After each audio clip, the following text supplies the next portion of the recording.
Welcome students in our new class. So we are discussing the chapter magnetic effect of electric current. Magnetic effect of current और you can say electric current. ठीक है, तो ये chapter हम discuss कर रहे थे. इसका एक टॉपिक अपना बचा हुआ है domestic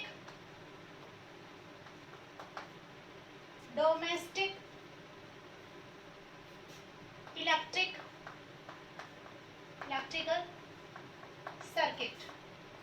domestic electrical circuit means जो अपने घरों में लाइट आती है तो वो पूरा कनेक्शन कैसे होता है, कैसे घरों में सबसे पहले लाइट आई है वो किसके थ्रू आई है, आगे कनेक्शन जो जा रहा है पार्टीशन हो रहा है अलग अलग ब्रांचेस में, तो वो कैसे क्या कुछ होता है वो अब हम आज इसमें स्टडी करेंगे. ठीक है, तो सबसे पहले बेटा क्या होता है, जो पावर हाउस है, पावर हाउस से जो अपने घरों में लाइट आती है वो दो तरीके से आ सकती है. कैसे, या तो वो ओवरहेड वायर्स, मतलब आपने देखा होगा ये जो इलेक्ट्रिसिटी के पोल्स अपने स्ट्रीट में लगे होते हैं, तो एक तो उन तारों के थ्रू, उन वायर्स के थ्रू लाइट आए, या फिर अंडरग्राउंड केबल लगा दी जाती है, धरती के अंदर दबा दी जाती हैं जो इलेक्ट्रिक वायर होती है ना वो, और उनके थ्रू अपने घरों में लाइट आए. राइट, तो ये दो तरीके होते हैं, या तो ओवरहेड केबल,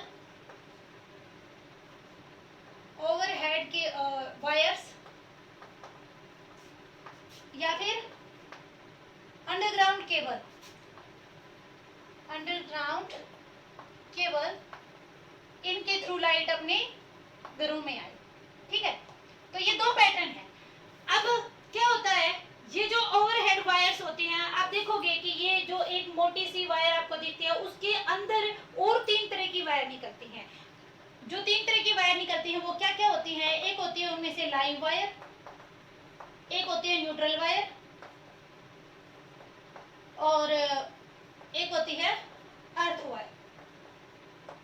ठीक है, तो लाइव वायर का जो कलर डिसाइड किया गया वो था रेड, न्यूट्रल के लिए ब्लैक, और जो अर्थ वायर है वो कैसा होता है, ग्रीन.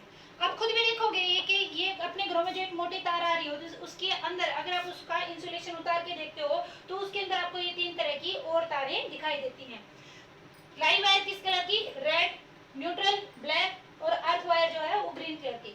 लेकिन जो नया साइन कन्वेंशन इनके लिए रखा गया है उसके अंदर जो लाइव वायर है उसका कलर क्या रख दिया गया है, अब न्यू साइन कन्वेंशन के अकॉर्डिंग जो लाइव वायर का कलर है वो कैसे रखा है हमने, लाइव वायर का था रेड, तो पहले रेड था तो अब रख दिया गया है ब्राउन, और जो न्यूट्रल है उसके लिए यहाँ पे बी फॉर ब्लैक, तो ये यहाँ से आ जाएगा B for blue, black blue.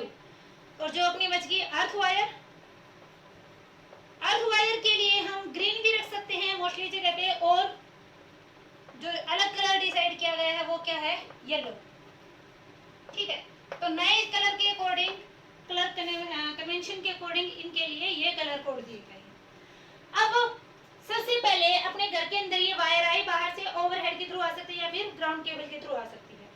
अब अपने घर के अंदर इसकी सबसे पहले मीटर आप देखते होंगे, मीटर से पहले भी एक फ्यूज लगाया जाता है, जिसको पोल फ्यूज भी कह सकते हैं या फिर कंपनी फ्यूज बोल सकते हैं. बेटा उसको क्या बोल सकते हैं, कंपनी फ्यूज बोल सकते हैं. ये पोल फ्यूज और कंपनी फ्यूज कंपनी के द्वारा डिसाइड किया जाता है कि इस पर्टिकुलर हाउस के अंदर जो करंट की रेटिंग रहेगी वो इस घर को कितना लोड सैंक्शन किया गया है उसके अकॉर्डिंग इसके अंदर इस करंट की रेटिंग, इस पर्टिकुलर वायर के अंदर करंट की रेटिंग को सेट किया जाता है. ठीक है, तो सबसे पहले आई अपने पास केबल, उसके बाद पोल फ्यूज, और थर्ड नंबर पे आता है मीटर. जो अपने घरों में रीडिंग नोट करने के लिए आते भी हैं कई बार इलेक्ट्रिशियंस जो आते हैं, तो उसमें जो रीडिंग आती है वो क्या आती है, कितनी यूनिट हो गया, अब की बार जो अपना बिल डिसाइड किया जाता है इलेक्ट्रिसिटी का, तो वो जो रेटिंग हम लेते हैं वो किस में लेके चलते हैं, किलोवाट आवर में लेके चलते हैं. तो वो हमें क्या बताएगा कि 1 मंथ के अकॉर्डिंग या 6 मंथ में इस घर के अंदर जो इलेक्ट्रिसिटी का कंजम्पशन है वो कितना कंजम्पशन हुआ है। तो वो सारी रीडिंग हमें कहाँ से मिलती है, इलेक्ट्रिक मीटर बोर्ड जो हम लगा के चलते हैं वहां से मिलती है। ठीक है, तो पोल के बाद जो इसकी वायर्स की आगे आएगा एंट्री है वो किसकी है, इसके बाद किसके अंदर एंटर करेंगी, मीटर के अंदर एंट्री करेंगी। मीटर के बाद उसके ऊपर लगा होता है क्या, मेन फ्यूज आप लगा सकते हो, बल्कि इसको फ्यूज ना कह के मेन फ्यूज, इसको मेन फ्यूज भी नाम ले सकते हैं और सेफ्टी फ्यूज भी बोल सकते हैं। क्या बोल सकते हैं, सेफ्टी फ्यूज। ये सेफ्टी फ्यूज क्या करता है बेटा, ये सेफ्टी फ्यूज अचानक से घर के अंदर जब हाई अमाउंट ऑफ करंट आ जाता है तो अपने जो टीवी, फ्रिज, कूलर या फिर जो अपने कॉस्टली इंस्ट्रूमेंट्स होते हैं उनकी भी एक पर्टिकुलर अमाउंट ऑफ करंट को टॉलरेट करने की लिमिट होती है। लेकिन अगर पीछे से पावर हाउस से एकदम से ज्यादा करंट आ गया है तो ये क्या हो सकता है, इनकी बैटरी, इनकी मोटर जलने का खतरा हो सकता है, ये अपने डैमेज हो सकते हैं। अपने इतने कॉस्टली इंस्ट्रूमेंट्स जो होते हैं वो डैमेज होने की चांसेस होते हैं। कॉस्टली नहीं, इंस्ट्रूमेंट तो कोई भी खराब हो सकता है, अपनी ट्यूबलाइट है, फैन है, ये भी हो सकते हैं, बट इनका जो एक्सपेंस है उसको हम टॉलरेट कर सकते हैं। जो ज्यादा एक्सपेंसिव होते हैं उसमें थोड़ा सा ज्यादा ही रिस्क रहता है। तो हम क्या करते हैं, मेन मीटर के बाद एक फ्यूज लगाया जाता है जिसको सेफ्टी फ्यूज भी बोल सकते हैं हम। वो क्या करता है, अगर एकदम से ज्यादा अमाउंट ऑफ करंट आ गया है तो ये फ्यूज क्या हो जाएगा, मेल्ट होना शुरू हो जाएगा। पहली बात, जो आगे कनेक्शन घर के अंदर जाएंगे उन सभी के सीरीज में इसको सेट किया जाता है, मीटर के तुरंत बाद आता है ये, और इसका जो मेल्टिंग पॉइंट होता है वो लो होता है, लो मेल्टिंग पॉइंट होता है बेटा इसका। और लो मेल्टिंग पॉइंट होता है ये किस किस का बना होता है, लेड और टिन, इनका बना होता है। लेड इसके अंदर होता है 75% और टिन होता है 25%, राइट। इन मटेरियल्स का मिलके बना होता है ये।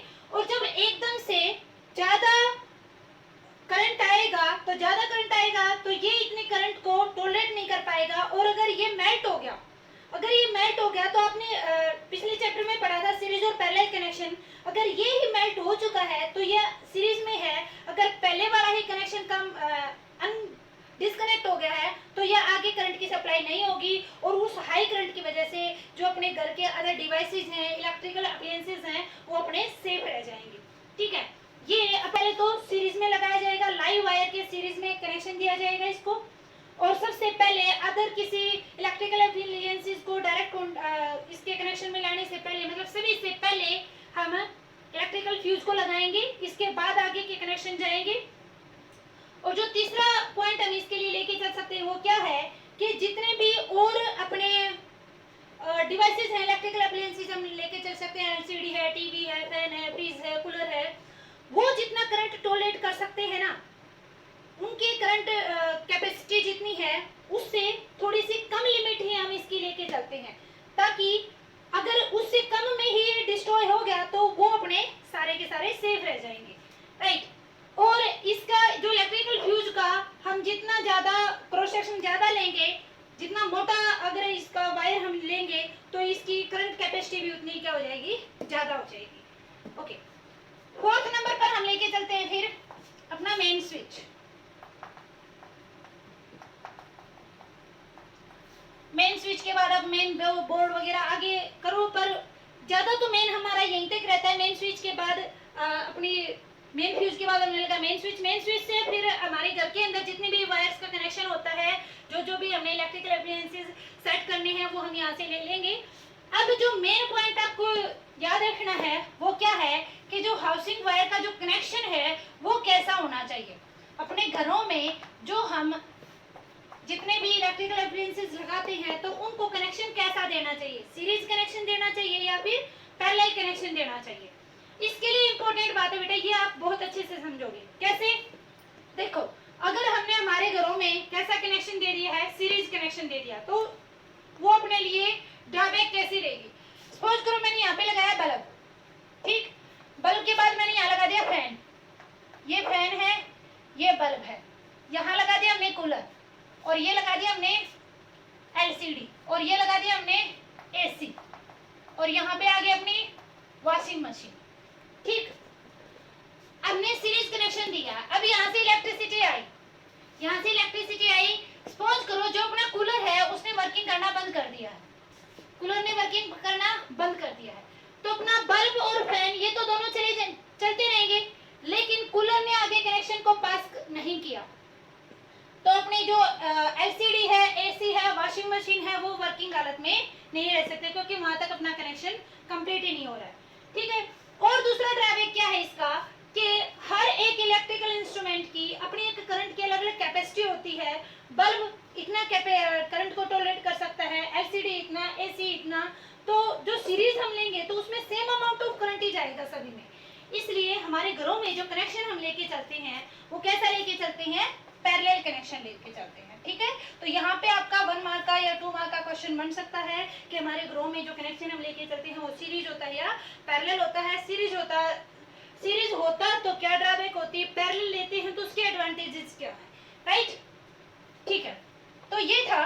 एक पॉइंट आपको और याद रखना है कि जो न्यूट्रल वायर है और जो लाइव वायर है, न्यूट्रल वायर और लाइव वायर इन दोनों के पोटेंशियल डिफरेंस कितना होता है, 220 वोल्ट होता है।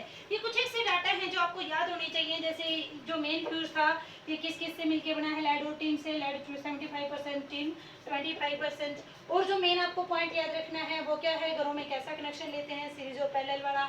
और जो मेन पॉइंट आपको याद रखना है वो सेफ्टी फ्यूज क्यों यूज किया जाता है, उसका क्या पर्पज है, उससे क्या अपनी सेफ्टी कैसे हम करते हैं अपने घरों में, उससे क्या हेल्प मिलती है, मीन्स टू से ओके।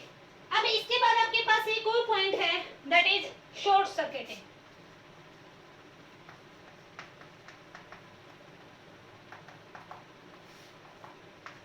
तो ये शॉर्ट सर्किटिंग क्या होता है, शॉर्ट सर्किटिंग क्या होता है बेटा, किसी सर्किट का जो कंडक्टर है अगर उसका एंड, किसी सर्किट के कंडक्टर का एंड अगर हम डायरेक्ट लो रेजिस्टेंस के साथ करवा देते हैं तो हम बोलते हैं वहां पे क्या हो गया है, शॉर्ट सर्किटिंग हो गया है।